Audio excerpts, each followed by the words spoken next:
Hello, I've chosen two super books for you for this month, greatly contrasting with each other, but both wonderful. The first is by Katie Davis, The Great Dog Disaster, and this is a Simon & Schuster book. And the second, perhaps for slightly older readers, is by Kathy MacPhail, Secret of the Shadows, and this is a Bloomsbury book. Katie Davis in The Great Dog Disaster is, as usual, absolutely hilarious.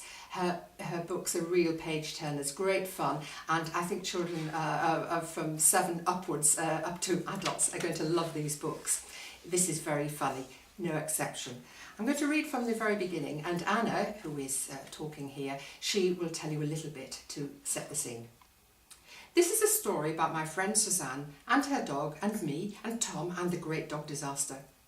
Most of the time when people say, oh, it's a disaster, it probably isn't. Like when Dad's watching football and they're 1-0 up and the whistle's going to go and the keeper gets an own goal. Or when Mum's been to the shops and put the bags in the boot and slammed it shut and locked the car keys inside it. Or when it's Mrs. Constantine's Sunday school concert and Emma Hendry starts her solo and her hair gets set on fire by Graham Roberts' Christingle candle. Those things might be bad, especially for Emma Hendry, because her hair had never been cut before and she had to have a bob.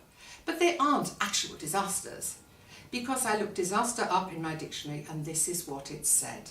Disaster, noun, a calamitous event occurring suddenly and causing great harm or death. The Great Dog Disaster was an actual disaster though. It got on the news and in the paper, and me and Tom and Suzanne had our photos taken and everything. Well, the dog in question is a dog that Suzanne's mum has been left in an aunt's will. They have to look after this dog. Now, Suzanne's father is not very pleased. The last time they had a dog, eventually he had to send it away to a farm. That's what he told Suzanne. Anyway, the dog arrives. Suzanne is very, very excited. But when the dog arrives, it's not quite what they thought. Beatrice, the dog, is rather old, can barely move.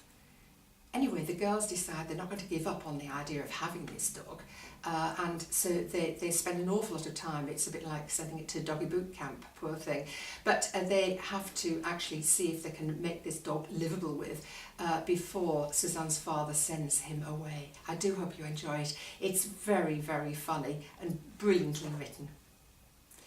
For slightly older readers, the Kathy MacPhail Secret of the Shadows book, I'm just going to read to you the blurb, because this actually really sums it up very, very well.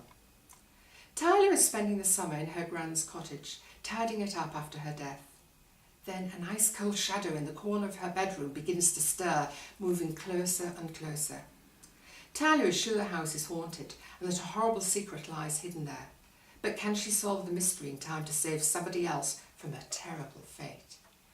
This book has been fantastically written, beautifully written. Again, it's a real page turner, and it's a lovely story about family and so on, and friends. Tyler is a lovely character, and I think you will enjoy this. It's fantastic for boys and girls alike. I do hope you enjoy these books, and I hope you enjoy the fun activities that I've written to accompany them.